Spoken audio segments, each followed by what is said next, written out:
Generative AI carries a potential economic impact between $2.6 and $4.4 trillion annually. Yet, in enterprise newsrooms, up to 95% of these initiatives fail to deliver a return. Organizations consistently fall into the tool-first fallacy. They procure massive computational power and deploy algorithms in search of a problem, rather than targeting a specific business pain point. When Gannett deployed an AI tool called AI to write high school sports recaps, they skipped establishing specific performance benchmarks. The result was broken code and stilted robotic text that readers immediately mocked. Sports Illustrated suffered a massive blow to its reputational capital when a third-party vendor published articles under the bylines of fake AI-generated authors. There was no strategic oversight to ensure the technology aligned with journalistic ethics. Contrast those failures with the Associated Press. By utilizing automated systems to parse high-volume, structured datasets like corporate earnings and sports scores, they successfully freed up thousands of human reporting hours. Deploying AI successfully in an enterprise environment is not an engineering challenge. It requires a rigorous translation layer to bridge abstract computational capabilities with editorial realities, a process orchestrated by a business analyst. Before a single model is trained, business analysts apply a calibrated SMART framework: specific, measurable, achievable, relevant, and time-bound. They use this criteria to transform vague technological ambitions into structured, value-driving initiatives. Modern journalism operations are incredibly complex. To integrate AI without causing chaos, the business analyst intervenes early. Phase 1. Business understanding. The analyst uncovers friction points.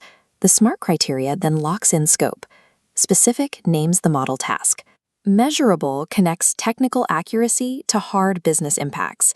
Relevant ties the output to outcomes executives actually track.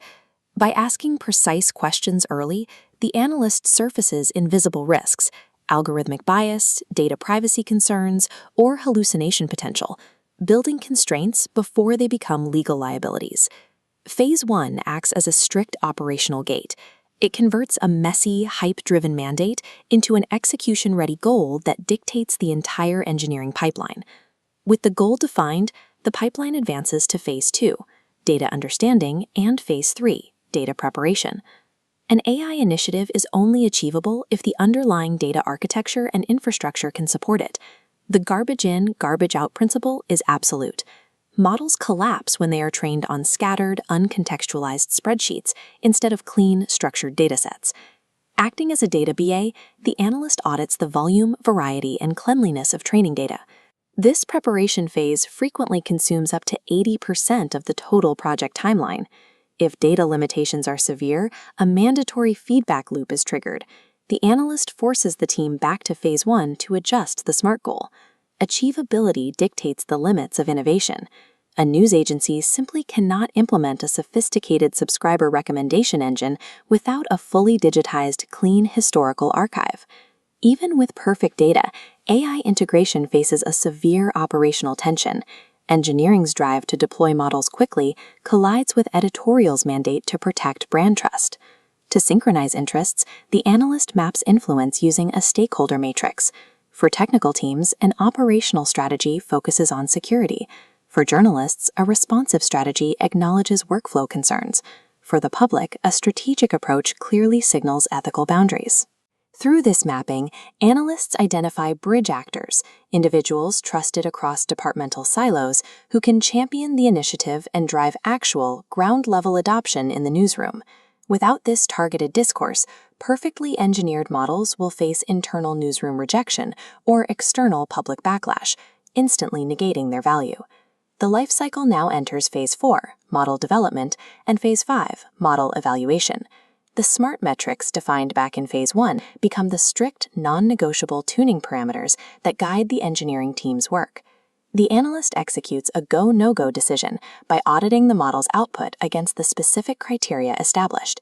If approved, the project reaches Phase 6, operationalization, where continuous monitoring and feedback loops are established.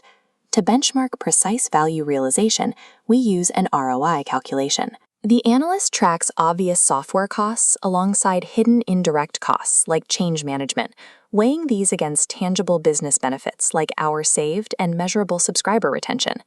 Phase 6 operationalizes the initial SMART targets as a permanent operational baseline. It allows the business to continuously prove ROI and know exactly when to retire a model that stops delivering value. When organizations skip this rigorous SMART analysis, they inevitably end up with aimless pilots and disjointed tech stacks that consume resources but never scale. Prioritizing output volume over editorial quality leads directly to the kind of published hallucinations seen in Gannett's high school sports coverage, instantly destroying audience trust. But with a properly analyzed pipeline, the narrative flips. Routine tasks like financial reporting are automated flawlessly, and investigative journalists are empowered by massive data analysis. Beyond generating articles, this framework quietly mitigates invisible risks, reducing HR audit times and preventing massive legal or compliance incidents before they happen. Scaling AI adoption requires precise problem definition, which remains a more significant obstacle than algorithmic performance or raw compute power. The business analyst uses the smart translation layer to turn abstract AI potential into a series of audited, profitable workflows.